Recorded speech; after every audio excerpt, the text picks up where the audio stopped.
1862 இன்னைய வரலும் லைடன் யூனிவர்சிட்டிக்கு முகப்பு வரியே இந்த காப்பர் பிளேட்டு தான் வச்சிருக்காங்க. நம்மளோட தமிழ் காப்பர் பிளேட்டு தான் அவங்க முகப்புலையே படம் போட்டு. இப்போ நீங்கள் அந்த அந்த அந்த அந்த அந்த யூனிவர்சிட்டியில் சேர்றோன்னு வர்றீங்கன்னு வச்சுங்க, உங்களுக்கு ஒரு ப்ரோச்சர் இல்லை அந்த அட்டை கொடுக்குறாங்கன்னு வச்சுங்களேன், அவங்களுடைய தெளிவான அட்டையை கொடுக்கும்போது முகப்பே இந்த காப்பர் பிளேட்டு தான். அதனால் 1800 கிட்டத்தட்ட ஒரு 250 ஆண்டுகளாக வந்து இந்த காப்பர் பிளேட்டு தான் அந்த யூனிவர்சிட்டிக்கு முதல் எம்ப்ளம். அதனால் வந்துங்க அதனால தான் லைடன் காப்பர் பிளேட்டு லைடன் காப்பர் மாற்றிட்டாங்க.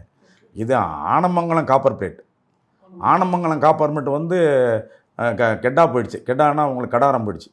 இன்றைக்கி மலேசியா கடாரத்திலேருந்து ஜகார்ட்டா போயிருக்குது, பட்டாவியாங்கிற இடத்துக்கு. பட்டாவியாங்கிறது இன்றைக்கி ஜகார்ட்டா. ஆக நீங்கள் கிழக்கு கடற்கரையில் இந்த காப்பர் பிளேட் ஊறிக்கிட்டு போயிட்டே இருந்திருக்கு.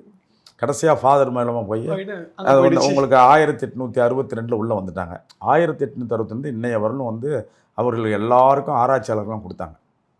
ஆராய்ச்சியாளர்களுக்கோ மற்றவங்களுக்கோ வந்து மைக்ரோ ஃபில்ம் எடுத்து அதை நேரடியாக அவங்க தொட விடுறதில்ல, அவ்வளோ பாதுகாப்பாக வச்சுருந்தாங்க. ஏன்னா மொத்தம் 30 கிலோ உள்ளது. சரி, இப்போ அந்த 21 பிளேட் இல்லாமல் பின்னால் குலோத்துங்க சோழன் வர என்ன சொல்கிறான்னு கேட்டிங்கன்னா, அந்த ராஜேந்திர சோழன் கொடுத்த பட்டயம், அந்த 21 பட்டயத்துக்கும் பின்னால் வந்தவர்கள்லாம் காணிக்காரெலாம் வந்து வம்பிழுத்து ஜமீன் வம்பிழுத்து புத்தம் அழிஞ்சிருச்சு இல்லையா, புத்தம் வந்துருச்சு. சைனம் அந்த சைவ நெறி வந்து ஃபர்தராக அவங்கள துரத்துது, அவங்கள வாழ விடாமல். அப்போ குலோத்துங்க சோழன் காலத்தில் இதை அவங்க கொண்டு போகிறாங்க. கொண்டு போனோன்னா குலோத்துங்க சோழன் வந்து இனிமேல் அவர்களுக்கு எந்த விதம் இல்லை, அரசும் உதவியும் செய்யும் அந்த கோயில்களுக்கு.